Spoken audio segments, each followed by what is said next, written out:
Boa tarde a todos.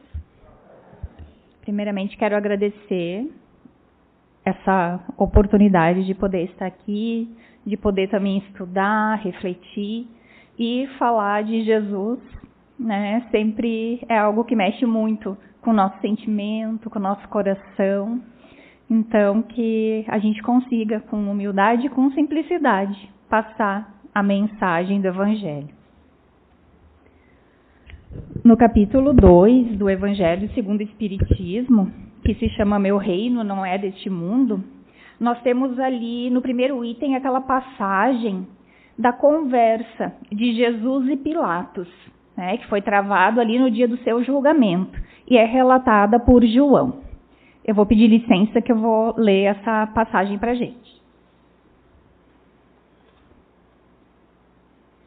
Pilatos, tendo entrado de novo no palácio e feito vir Jesus à sua presença, perguntou-lhe: És o rei dos judeus?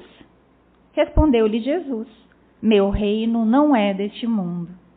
Se o meu reino fosse deste mundo, a minha gente houvera combatido para impedir que eu caísse nas mãos dos judeus. Mas o meu reino ainda não é daqui. Disse-lhe então Pilatos: És, pois, rei? Jesus lhe respondeu: Tu dizes, sou rei. Não nasci e não vim a este mundo, senão para dar testemunho da verdade. Aquele que pertence à verdade, escuta a minha voz.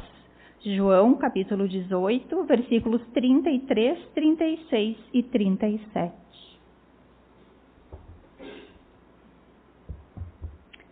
E no decorrer de todo esse capítulo, então, do Evangelho segundo o Espiritismo, Kardec vai explicar, vai esclarecer vários pontos desse diálogo entre Pilatos e Jesus.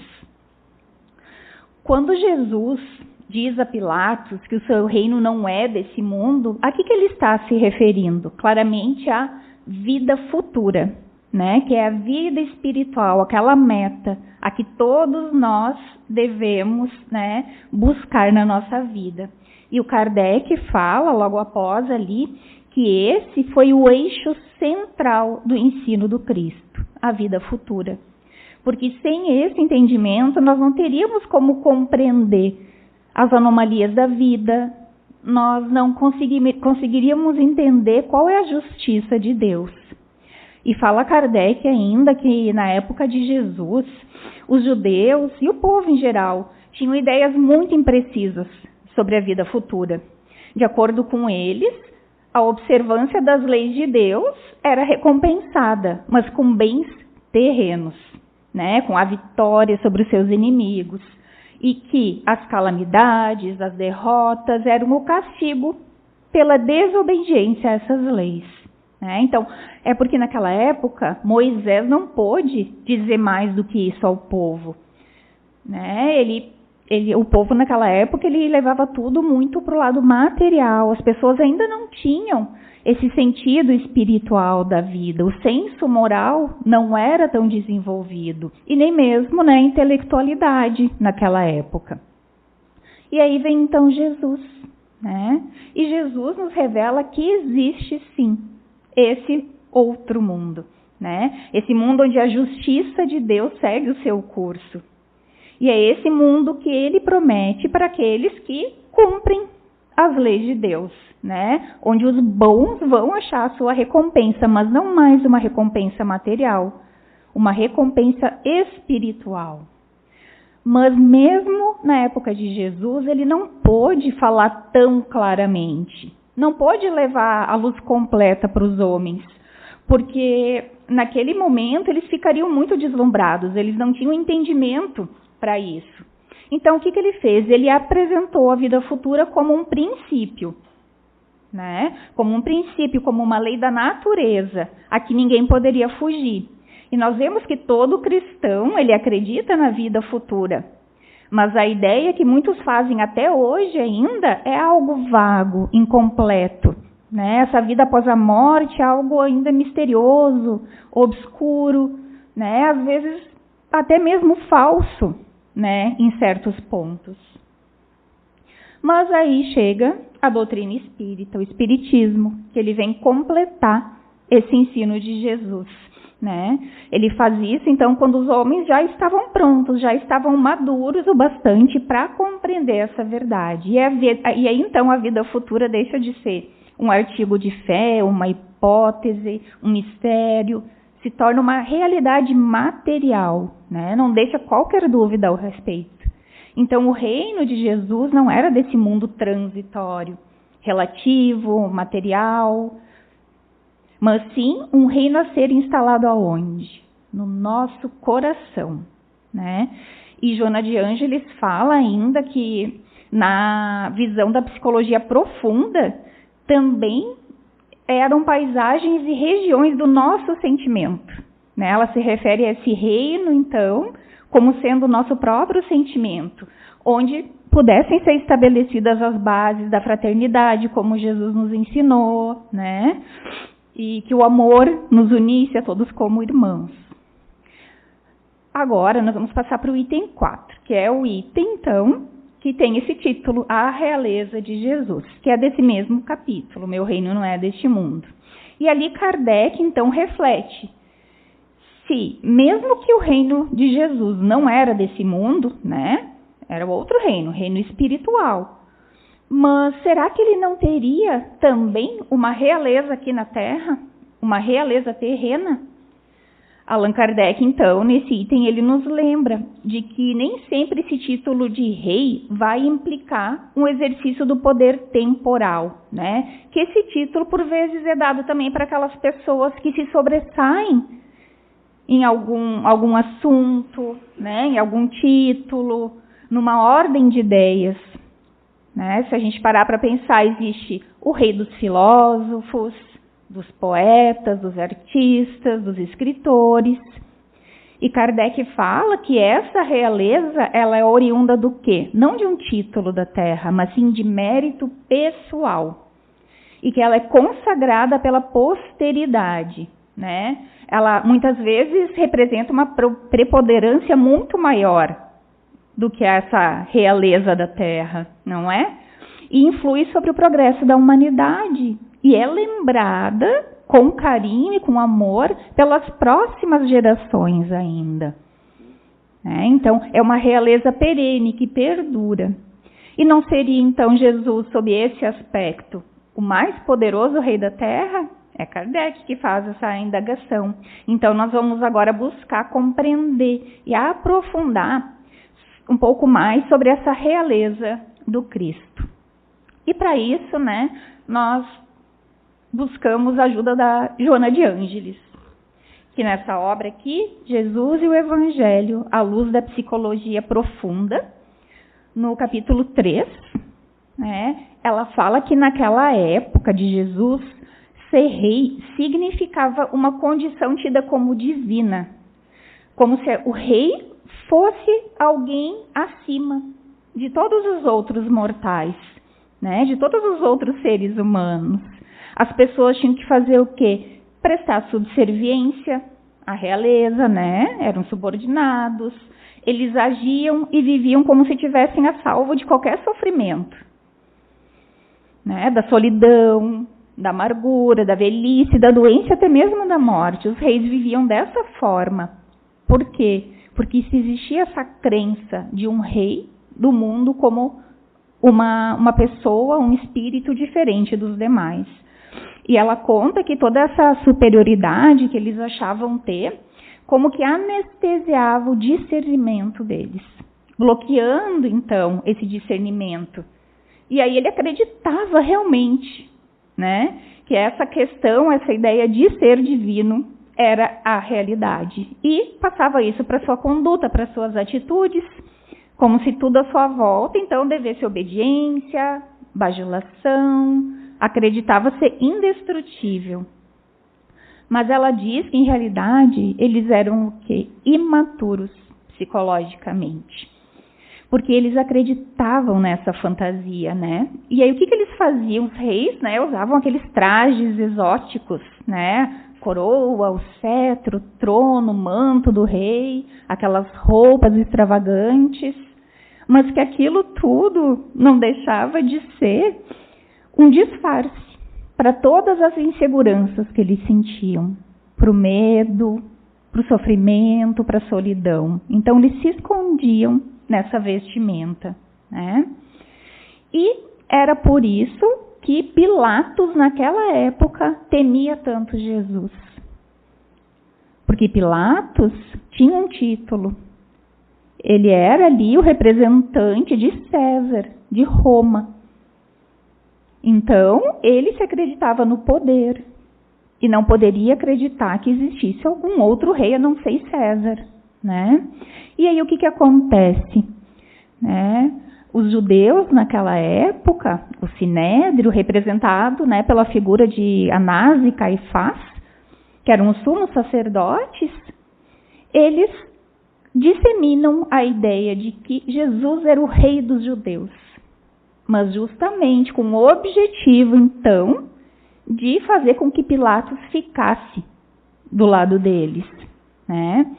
E eu quero indicar aqui a leitura do capítulo 19 da obra A Mensagem do Amor Imortal, que é da Amélia Rodrigues, psicografada pelo Divaldo Franco, que se chama Os Julgamentos. Ali a Amélia Rodrigues, ela fala cada parte dos julgamentos de Jesus, o momento que ele foi ter com os sumos sacerdotes, por que eles levaram ele até Pilatos, porque ao invés de eles entrarem junto com Jesus lá na sala, ou no local onde Pilatos estava, eles pediram para Pilatos sair de lá, né? Que na verdade eles tinham a crença de que quem fosse até esse local, né, estaria contaminado.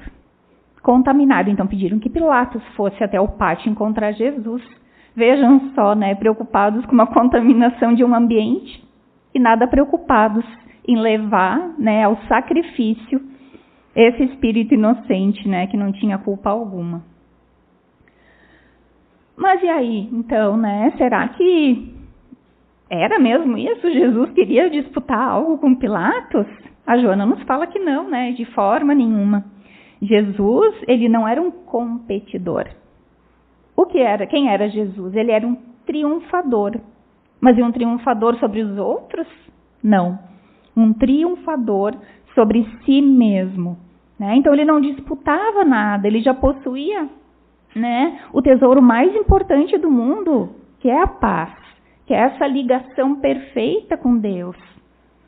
Então ali, à frente de Pilatos, a Joana diz: aparentando fragilidade, Jesus se representava forte e imbatível.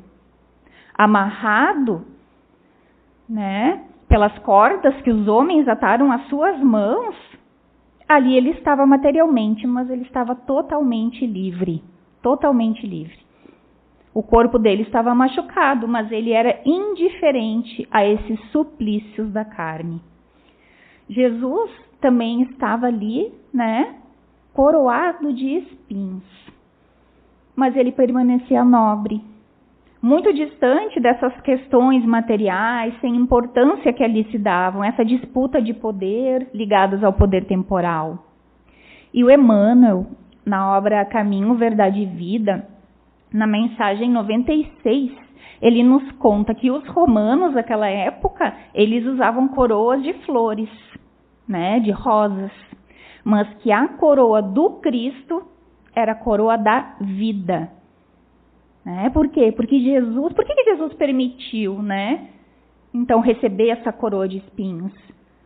Porque ele não podia perder a oportunidade de nos revelar que a coroa da terra, ela ainda é de espinhos. Essa coroa da terra, ela é de trabalho incessante, de dor, de sofrimento. Porque assim, sem esses elementos todos, nós jamais vamos alcançar a nossa iluminação interior. E o Emmanuel ainda nos fala, nessa mesma mensagem, nos dando um alerta de que nós precisamos estar vigilantes. Porque o que nós pretendemos ainda na nossa pequenez? O bem-estar, o caminho sem obstáculos, nós queremos o respeito, a consideração de todos para conosco, né? E que quando isso não acontece, nós nos sentimos como? perseguidos, contrariados, infelizes. Mas Emmanuel fala que quando nós nos sentirmos assim, então, que nos basta visualizar o quadro da coroa de espinhos para diminuir todas as nossas inquietações. Né? Então, lembrarmos disso, lembrarmos dessa coroa de espinhos de Jesus e nos sentirmos naquele momento, né, coroados com a vida, né, que é essa oportunidade, então, da nossa ascensão espiritual. E o Allan Kardec, na obra O Céu e o Inferno, ele tem uma frase ali que é bem significativa sobre isso, onde ele fala: a felicidade depende das qualidades próprias das pessoas e não do estado material do meio onde se encontram. Em uma outra mensagem, a Joana faz essa reflexão sobre a felicidade, quando ela diz que para cada pessoa a felicidade é algo diferente, é mesmo. Ela diz para a gente pensar, qual é a felicidade da pessoa que está com uma enfermidade, que está doente? É representada pela saúde. Qual seria a representação da felicidade para alguém que sente fome? É o pão. Né? Então, as circunstâncias não vão determinar. Somos nós, está dentro de nós essa felicidade, que é a forma como nós nos portamos perante as situações da vida. E a Amélia Rodrigues, nessa obra aqui, que também amo a capa dela, tem uma figura de Jesus muito bonita.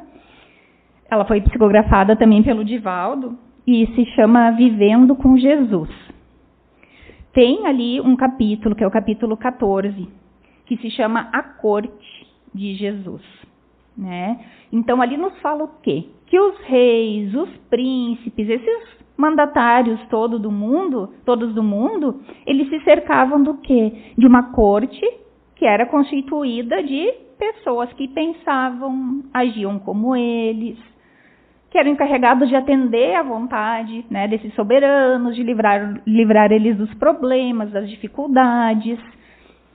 E aí, qual era a atitude? Quais as características, né, dessa corte, desses reis do poder temporal? Bajulação, né? Bajulação, severidade e indiferença no trato com as outras pessoas, soberba, prepotência, eles eram exploradores e, muitas vezes, essa corte ali que seguia o rei era responsável pela queda do reinado, né? Porque eles queriam estar ali no lugar. Assassinavam famílias, pessoas, uma luta pelo poder. E aí a corte de Jesus. Qual era a corte de Jesus? Bajuladores, que tinham algum interesse pessoal, né? A Amélia Rodrigues, então, nos conta que antes da vinda de Jesus, apóstolos do bem habitaram a terra para preparar o caminho para Jesus, né? Nós temos no início, acho que é do Evangelho segundo o Espiritismo, não estou bem lembrada, ou do Livro dos Espíritos, mas acho que é do Evangelho, onde é colocado ali todos esses precursores de Jesus, né? Sócrates foi um deles, vários outros orientais também. Então, eles foram chegando para irem preparando o terreno, assim como João Batista, que era primo de Jesus, né? Ele era considerado, né, aquele homem mais selvagem, mas ele trazia ali a verdade, ele antecipava a verdade, para depois Jesus poder chegar trazendo um amor para essa verdade também. E da mesma maneira, a Amélia Rodrigues nos diz que um grande número de espíritos que estavam em processo ainda de resgate, de redenção, que eles se ofereciam, eles mesmos se voluntariavam para testemunhar a grandeza de Jesus. Então vinham, encarnavam, né, por vezes carregando doenças do corpo, sob a ação de designadas entidades, para que lhes servissem de voluntários para as suas curas. E ali a gente tem um exemplo disso em João também, no capítulo 9, nos versículos 2 e 3, onde ele conta que Jesus passava e enxerga ali um cego, um pedinte, e esse cego era um cego de nascença. E ali então seus discípulos questionam Jesus, né? Rabi, quem pecou? Ele ou seus pais, para que ele nascesse já cego? E aí Jesus responde, nem ele nem seus pais pecaram, mas é para que nele sejam manifestadas as obras de Deus. Então, ali, aquele espírito não precisava passar por aquela situação. Tanto que depois, quando continua, né, se vocês tiverem curiosidade de ler, lá no Novo Testamento mesmo, né, no capítulo 9, versículos 2 e 3, esse espírito que era cego e que Jesus restitui a visão, ele depois é confrontado pelo Sinédrio. E ele fica firme, né, só pela sua atitude perante ali, né, eles, os poderosos do Sinédrio, a gente já tem uma ideia que aquele espírito já era forjado moralmente. Então, ele veio para dar um testemunho. E vários outros, né? Então, todos esses eram os membros da corte de Jesus, né? Muito diferente da corte aí dos soberanos da terra. E a Joana também fala que ainda hoje é assim, né? Que nós vemos aí, né, pessoas que estão à frente, por vezes, de cargos com muito poder, né? Seja na política, também na religião, né? Que continuam com essa mesma ilusão daqueles reis da época. E nós não podemos deixar de pensar também, agora atualmente, né, nas nossas redes sociais, onde temos aqueles influenciadores digitais, né? Que vão angariando seguidores e seguidores e seguidores, como se fossem a corte deles. Fazendo o quê? Seguindo. Seguindo tudo o que dizem e fazem. Né? Mas será que nós devemos ser seguidores de pessoas ou seguidores do Cristo? Né? Então, a gente precisa refletir sobre isso. Nos dias de hoje, nem tudo ainda, né, está diferente. E a Joana de Ângeles, ela também nos fala que esse cetro, essa coroa do Mestre, expressam o reino de onde Jesus veio e para onde ele quer nos conduzir. Que reino é esse, né? É o reino do amor. O reino do amor. Há pouco aqui nós estávamos, né, participando da abertura dos trabalhos aqui, com os trabalhadores aqui da casa, e falávamos sobre isso, porque veio uma mensagem, né, nos conclamando a ter mais paciência, a ter mais entendimento com o próximo, né? Então, há esse cultivo do amor, para que ele possa transparecer de nós, nas nossas atitudes, nas nossas palavras, no nosso olhar. E falava nessa mensagem ainda que então essas pessoas agressivas, que têm muita agressividade, na verdade elas são infelizes.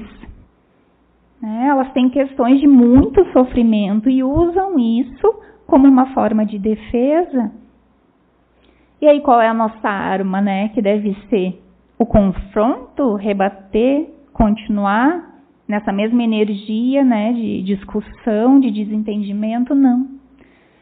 A resposta sempre será a mesma. O amor. O amor. E quando nós não soubermos como expressar o nosso amor diante de situações, por vezes, bem complexas, né? Até mesmo junto do nosso lar, ali, com nossos familiares, amigos, local de trabalho, tantos traumas que nós trazemos, falamos disso também, né? Por vezes, traumas de infância, né? Onde nós não recebemos amor, né? Na adolescência, nos nossos relacionamentos conjugais, talvez também, né? Às vezes com um clima de tensão muito grande. Como expressar amor, né? Mas aí nós vamos buscar o quê e quem?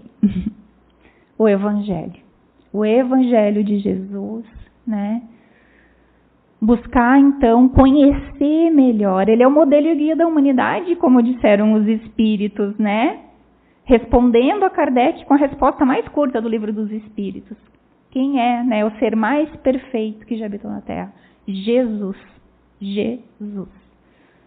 Então, para que a gente possa segui-lo, nós precisamos conhecê-lo. Conhecê-lo, melhor trazer ele para perto de nós. O nosso lar, quando nós estamos na nossa casa. Quem nós devemos convidar para cada refeição que nós vamos fazer? É Jesus.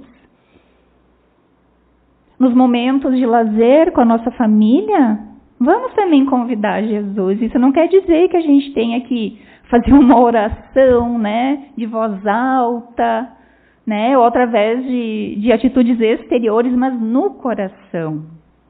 Cada momento trazer isso para nós, para a nossa vida, essa realeza moral do Cristo. E a Joana diz, então, que esse amor do Cristo, ele se expressava nele de todas as maneiras.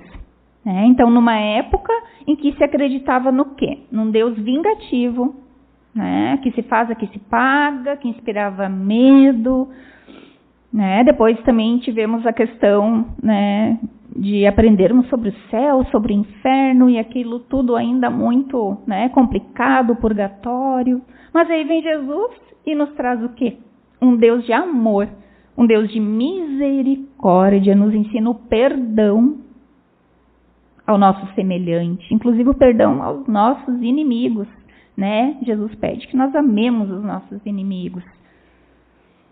Então, esse é o Deus que Jesus vem nos trazer, E para transmitir essa mensagem, ele falava também muito através das parábolas, não é?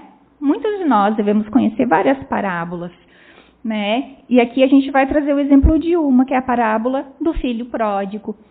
O que quis Jesus ali nos ensinar, De que a lei de Deus ela é igual para todos.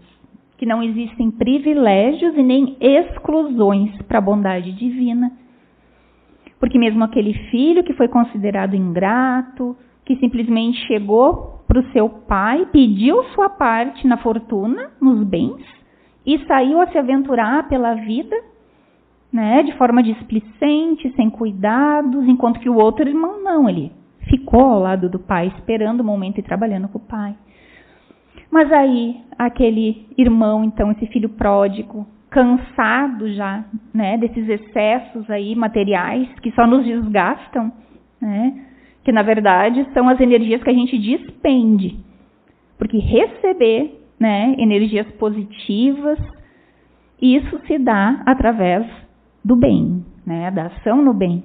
Então ele já cansado, com fome, refletiu e pensou: por que eu estou aqui, Se na casa do meu pai até os porcos se alimentam melhor do que eu agora. Ele já havia gastado todo o dinheiro, toda essa parte da herança. E aí ele se dá conta, de que ele precisa voltar para a casa do pai. E quando esse filho pródigo chega, ao invés do pai receber ele, com julgamentos, com reprimendas, querendo castigá-lo, não, ele enxerga já de longe o filho vindo. E sai correndo, avisando a todos ali que o filho havia retornado e pede ainda, que se mate o melhor bezerro para que se faça uma festa para receber aquele filho. Aí existe toda uma simbologia, não é? Se a gente parar para pensar. Esse pai é quem representando ali? É Deus. É Deus, é o nosso Pai, que não importa o quanto nós tenhamos nos distanciado dele, por vezes a gente nem conhecia tão bem, esse Deus de amor, esse Pai aí misericordioso, estávamos com crenças ainda, de épocas passadas, outras vezes conhecíamos, sabíamos, mas nos desviamos. Mas no momento da tomada de consciência, ele vai estar ali, nos esperando, vai nos avistar de longe e vai festejar o nosso retorno, Mas com consciência, querendo fazer a vontade agora desse Pai e não a nossa. E no capítulo 11 da obra A Verdade Responde, Emmanuel ele nos esclarece que essa realeza, né, com significado de dignidade na terra, não é privilégio de reis ou de condutores de nações, não. Que em toda parte há realeza no trabalho que nos estimula o caráter, quando nos afeiçoamos às obrigações que o céu nos confia. E ele vai dando alguns exemplos.